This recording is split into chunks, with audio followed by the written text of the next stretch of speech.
No. Whose voice was that? It wasn't any of ours. A mirror. It wouldn't double-cross us, would it?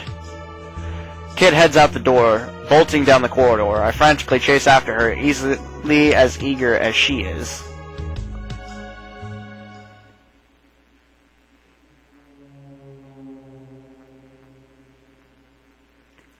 Heading back, we travel through the passageway, eager to shake this feeling of dread.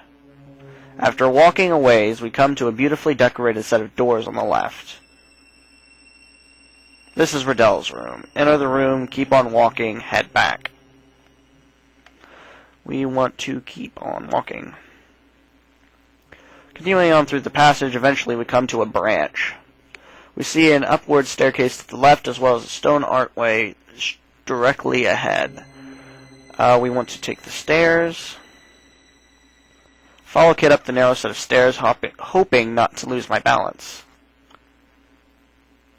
We've ascended the staircase. In front of us, paths extend in three directions. To the left lies a dark corridor. To the right leads to the terrace. This path also continues on straight ahead, going straight ahead towards the study. We head down the path. After a while, ends at a standing wooden door. The study, I think. Go in.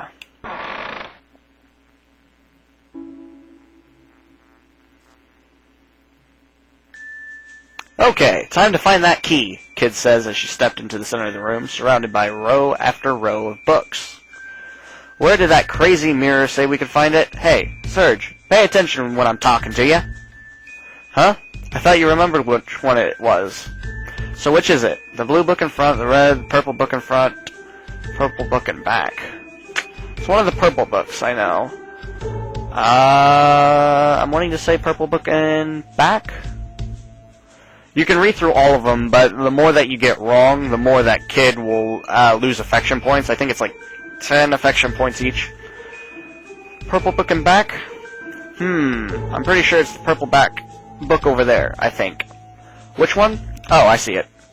Kid pulls them towards the bottom of the shelves. I watch closely as she opens it up, flipping through the pages. Suddenly an old brass key falls out of the book, hitting the ground with a clank. Alright, the key.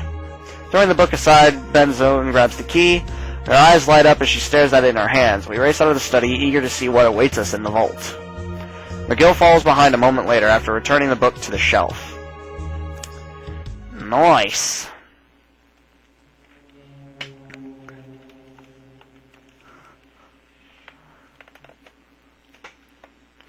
We leave the study, retracing our steps through the dark passageway. Finally, the passage comes to a three-way branch. There's a descending staircase in front of us. In addition to passageways on the right and left, the one on the left will take us back towards the terrace. Now, if I'm looking at my map correctly, we want to go back towards the terrace. So,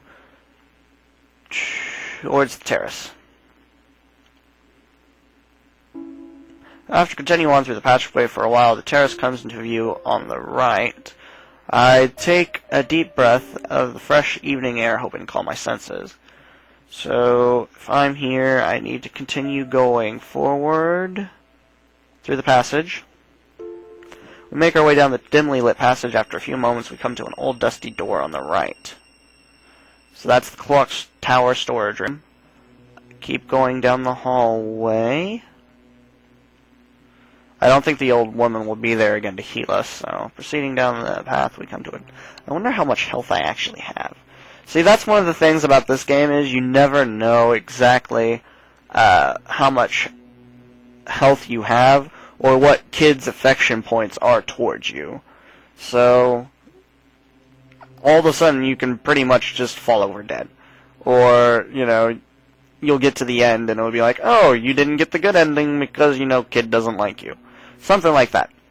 That's one of the annoying parts, but I mean, it's an old game, so, I'm not gonna give it crap for it.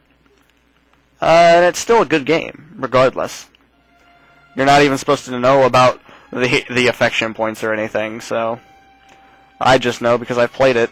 Right, proceeding on, we come to the center from the left. There better be treasure in here. The smell of gold's thick in the air, mate.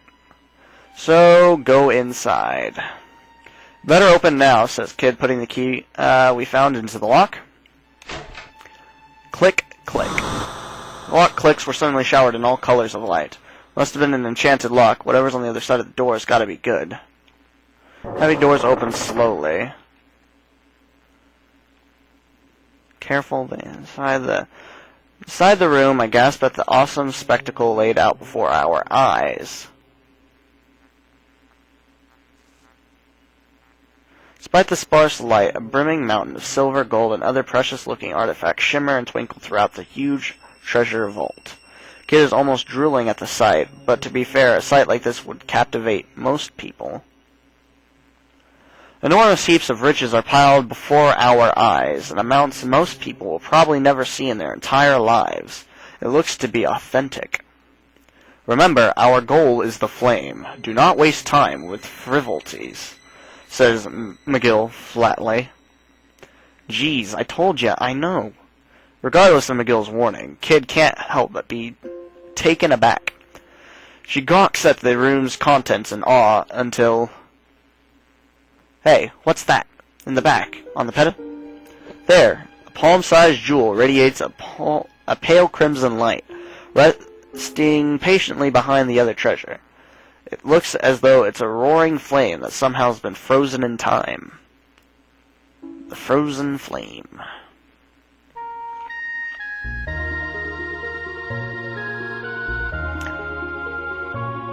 If I remember right, that's not what it looks like at all in Chrono Cross, by the way. I could be wrong. I've actually not finished Chrono Cross. I got all the way to Disc 3. I think. Did I? I can't remember. I know I got to Disc 2 for sure. The Frozen Flame.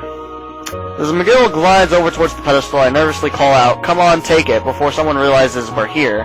Be careful, we can't afford falling into a trap. Be careful, we can't afford falling into a trap. Fine, Kid frustratedly says, glancing back at the door. Just remember, we're short on time. After investigating the pedestal for a little while, Serge was correct. It does seem to be trapped. McGill steps back, mumbling something in a low voice, while placing his hand near the base of the pedestal. Slowly, an inscription begins to emerge on its surface, shining brightly for a moment. It should be disarmed now, he says, before cautiously lifting the scarlet jewel from the pedestal.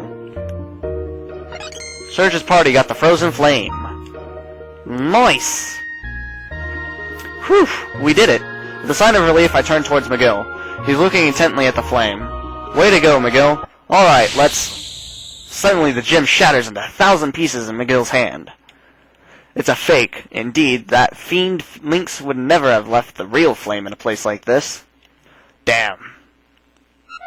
Suddenly, an alarm bell rings out. The room lights up and a heavy metal bars fall in front of the door. Our only exit is blocked. I look around only to see Kid holding a fancy crown, suddenly realizing what she's done. Come on, Kid! What are you doing? Party got the golden crown. That dim-witted dingo, I say to myself. Suddenly, out of the corner of the room, 4 mechanical birds suddenly come to life. Intruder alert! Intruder alert! The loud metallic screeches only add to my uneasiness. It doesn't look like it will open, says McGill, checking the iron bars in front of the door. But before McGill can even finish a sentence, we start to hear deep, snarling voices somewhere outside the room. Which way is it coming from? A heavy voice asks. Sounds like it's the treasure vault alarm to me. The voice continued to get louder and louder as we stand motionless inside the room. We silently gawk at each other, hoping any one of us will have some sort of plan. Kid hides herself under a mountain of gold coins. Quick, hide, mate. I frantically look around the room. There. Over in the far corner there's an empty treasure chest behind a post. I dash over towards it, climb in, and close the lid.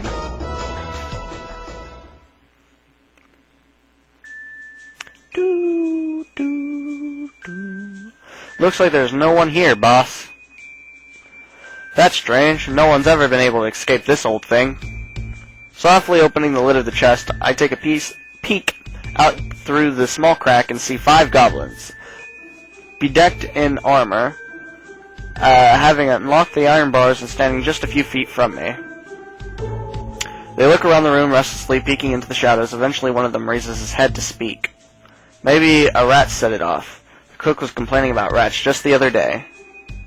Rats? Are you trying to tell me a rat set off the trap?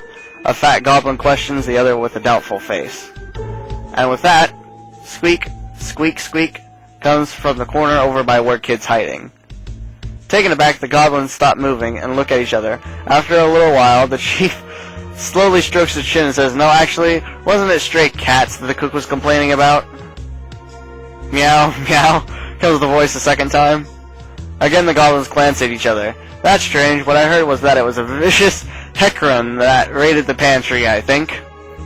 Not a peep this time. I can only picture her head racking her brain trying to think of what a Hecarim sounds like. Just as I thought. A thief, says one of the guards. But just as they start to approach...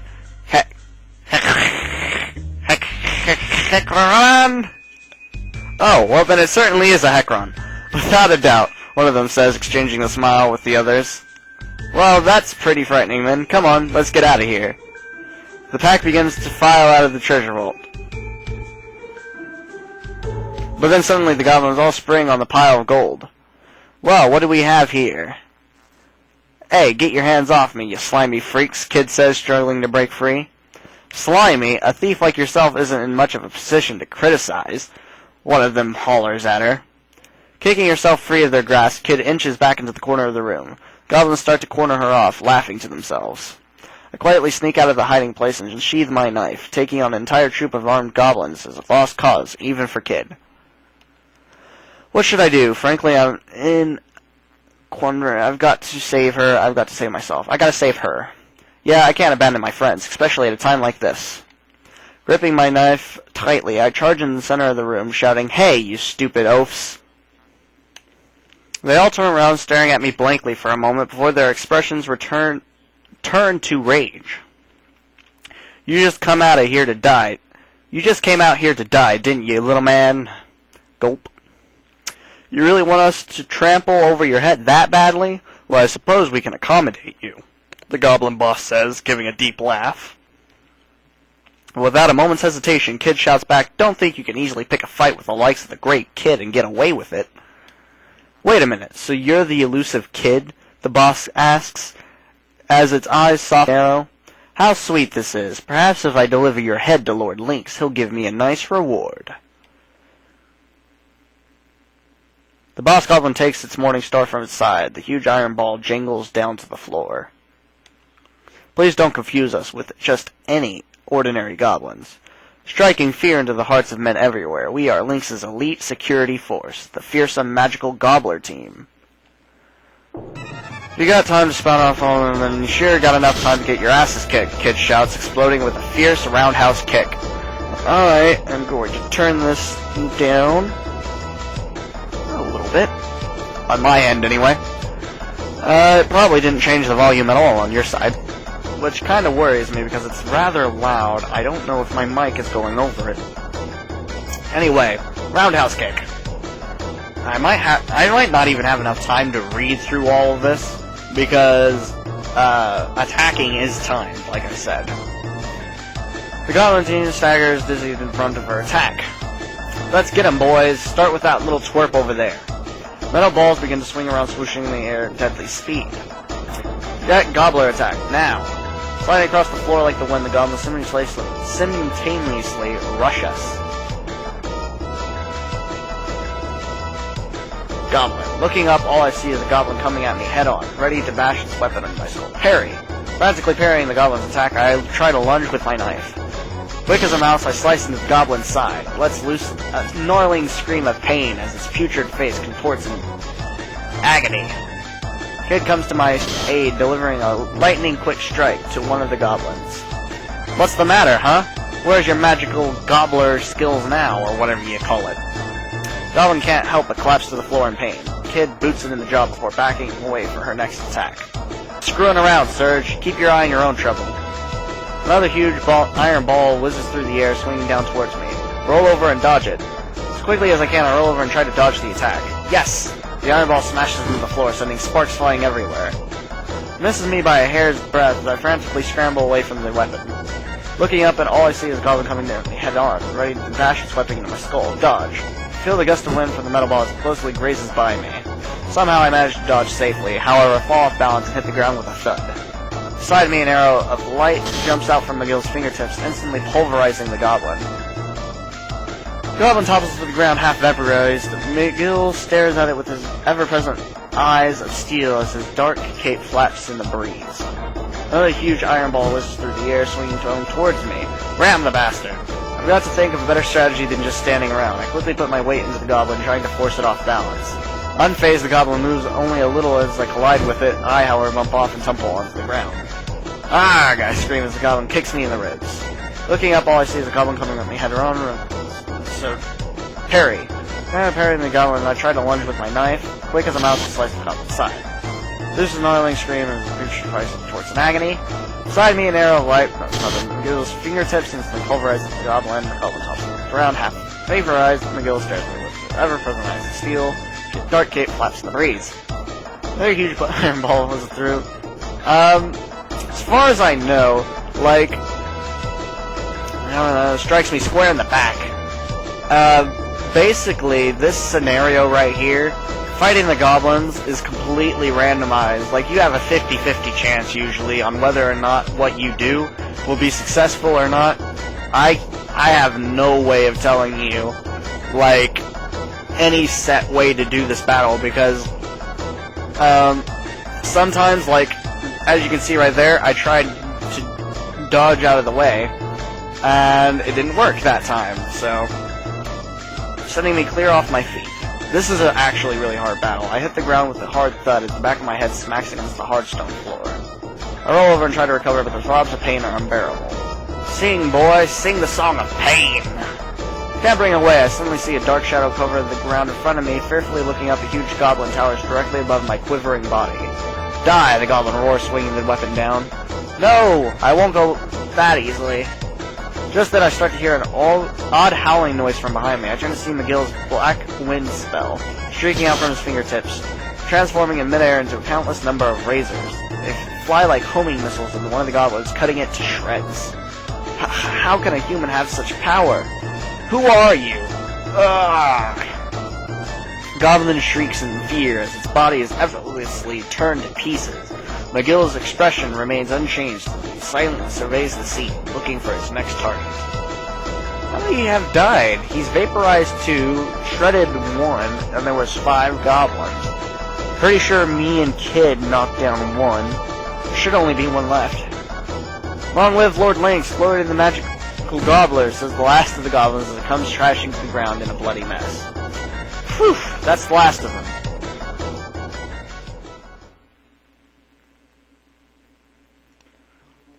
Easy, easy, says Kid, wiping some sweat off her brow. Damn it, Serge, you're such a loon thinking you could rescue me from those goons like that. Heh, it worked out pretty well, though. Mate? We must be on our way, McGill says. There's no way of knowing who else knows we're here now. I know. That bastard's causing us too much trouble. They said they were Link's personal guards, yeah? They might have some valuable stuff on them. But before she even finishes speaking, Kid starts to search through the head goblin's clothes. Sheesh, there's really no need to be such a scavenger. Hey, what's this? She says, removing a small metal object from the goblin's pocket. It's a hand-shaped medallion of some sort, covered in archaic-looking symbols. Archaic, excuse me. It's a key, McGill says, walking over towards us. These markings suggest it unlocks a certain magical seal. Wow, well, they're lost, says Kid, casually putting the plate in her pocket. Damn it, they don't have any other good stuff, cheap goblins. She stands up and looks around, sighing. It'd be a waste to leave all this loot behind, though. We can always come back for it later, Kid. You know, only because your looting got us into that mess. It wasn't even us picking up the frozen flame that triggered the alarm. You picked up that golden crown. You problem child. Kid turns around and grins. Yeah, you're right. Okay, let's go. The night won't last forever. Okay, so from the treasure vault, paths extend to the left and right. Alright, I'm looking at my map. I believe the next place we need to go back downstairs and into that archway. Now, the archway, I can't exactly remember how that room works, to be honest. I know what lies after the archway. Towards terrace. I don't know exactly how it works, so proceed on through the hallway, and then we need to take a left down the stairs.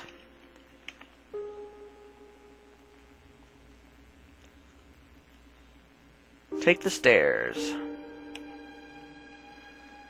And then we need to take a left towards the archway.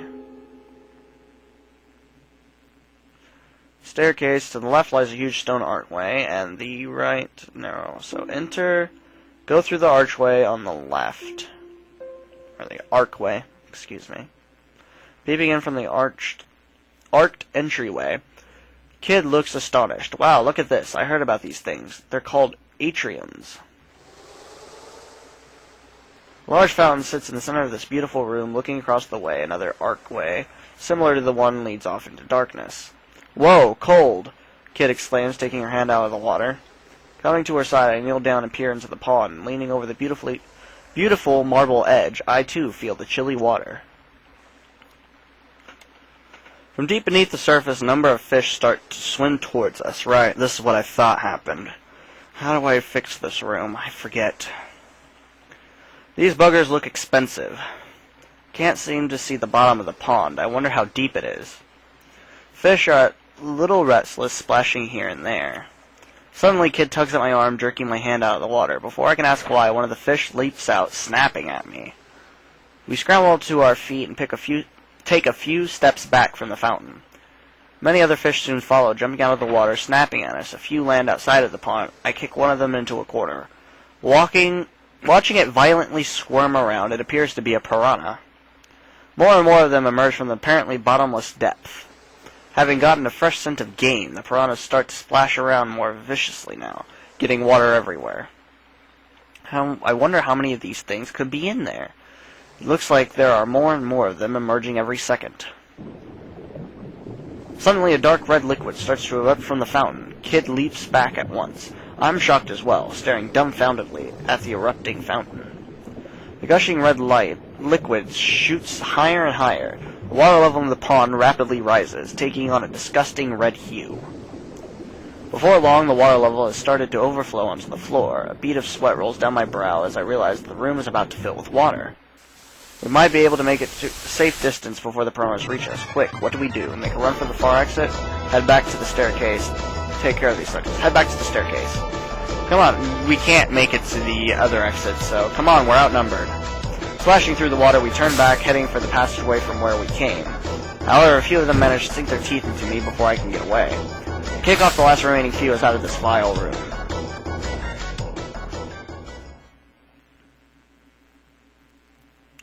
Whew, what a close call. That rat bastard, whatever trick he's got up his sleeve, it won't stop us for long. We're coming for you, Lynx. Now, if I remember right, resting on a wall to tend to my wound, I look up and notice something out of the ordinary. Hey, was this here before? Carved in the wall, a large oh, okay. Never mind, I know how to get past this. A large marble sculpture of an intimidating face stares down at us coldly. You. Right. Looks as though it's been... I actually believe he can restore our health. If I remember right. It looks as though it's been sculpted by a fine artisan. It's very detailed. Its features are beautifully etched and barely eroded. It's a mouth of truth, McGill says. A what? A mouth of truth. The legend is that if you are given to lying, a mouth of truth will know it if you put your hand into its mouth. Oh, what a hard idea. Kid says, rolling her eyes. Let's see you do it, I say. Kid looks up worried, but seeing McGill looking at her, feels a resolve and tentatively puts her hand in the mouth. However, after a few seconds, nothing seems to be happening. Hey, what do you know? Guess I passed the test. That can't be all there is to it. Ah, I know. Kid, how many pounds do you weigh? 104. Kid suddenly takes on a worried look, but before she can remove her hand, the marble sets of teeth clamp down onto her wrist. Hey, you stupid face, what's going on? The white marble teeth gnaw from side to side, becoming stained with red. Damn it, let me go. McGill calmly offers an explanation from behind us. Without saying something truthful to the best of one's ability, a mouth of truth will never let go. Not hearing him at all, Kid kicks the stone face in a fit of anger. Let me go, you stupid face. I swear I'm going to knock your teeth in. Then as swiftly as it closed, the mouth opens. Crouched down to Kid, who's kneeling on the floor, rubbing her wrists. Wow, I guess you weren't lying about knocking its teeth in. Course not, mate. I showed him good. Bloody stone face.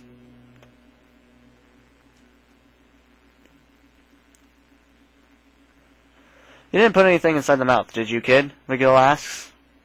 What are you talking about? No. I walk over beside McGill and peer into the mouth. There, behind its teeth, is a large pink tongue. I think there's some sort of an indentation on it, but I can't be sure. It's really far back in there. Maybe it wants us to put something on its tongue. Maybe that's the real test. Kid begins taking out her things from in her pockets. Under her shoes and out of her hair, she gathers all sorts of personal effects. She stretches the pile of trinkets held in her hand out to me, smiling innocently. Guess it's my turn to face the test. As long as Kid's safe, I'm happy, I suppose. Wondering what the mouth of truth could possibly want, I reach for one of her accessories. Try using the small silver mirror, use the file, the centipede, using the lipstick, using the special raisins, try using the fishing line, try using a huge explosion, try using the leather scroll, using the hand-shaped plate. Now, the hand-shaped plate is how we continue on. The thing that we got from the goblins. The magical gobbler squad, or whatever it is. So, I'm going to go ahead. I believe there are no bad effects for using any of these, and one of them, I believe, wanting to say probably the fishing line, I believe, gets us healed if we use it. So, try using the fishing line. Take the thin silk thread in my hand and hang it down into the huge marble mouth. That's a silk fishing line taken from the royal silkworm. Be careful with it. I can feel it hook onto something as the thread gives a bit of a tug. Looking in, it appears to be some sort of paper. Alright, we're on to something for sure, Kid says, trying to look inside. Oh no, I lost the thread down its throat. I silently turn towards Kid, shrugging my shoulders with a red face. You idiot! Like an electrical shock, she slaps me across the face. Terrified, I lunge back into the mouth, reaching in as far as I can. I feel the thread after a moment or two. I carefully pull it back out, relieved. The object it has latched onto it is nowhere in sight, however. Leaning against the wall, McGill somberly asks, what now? Try using the small... Okay, so it wasn't the fishing line. It was a small silver mirror. I take the small silver mirror into my hands and place it into the huge marble mouth. Well, no sign of tooth decay here. That doesn't budge an inch. Whatever's supposed to happen isn't happening. Kid takes the mirror from me and fixes her hair a little. Oh man, she looks so cute when she does that. We should test others before we stop, McGill advises. So, try using the file. Take the file and place it on the marmoreal mouth of truth. It's not memorial, is it? Marmoreal. I don't think I know that word. Because it's not memorial as in, like, you know, the Lincoln Memorial. It's Memorial. That's weird. It doesn't seem to fit on the tongue, but then... Damn it! It dropped down the back of its throat. Ah! What do you have to go and do that for? Nail files don't grow on trees, Serge. Don't you know how important one of those things is to a lady? Whoa. So now I see her true colors. What was that for, I asked, reeling back from her slap. The last one of my things you'll be getting your hands on. Come on, Kid. It won't happen again, I promise. Alright, I guess, Kid says, showing me the rest of her trinkets. I'm only doing this for the flame. Try using this... If I drop the file into the back of its throat, how is it here again?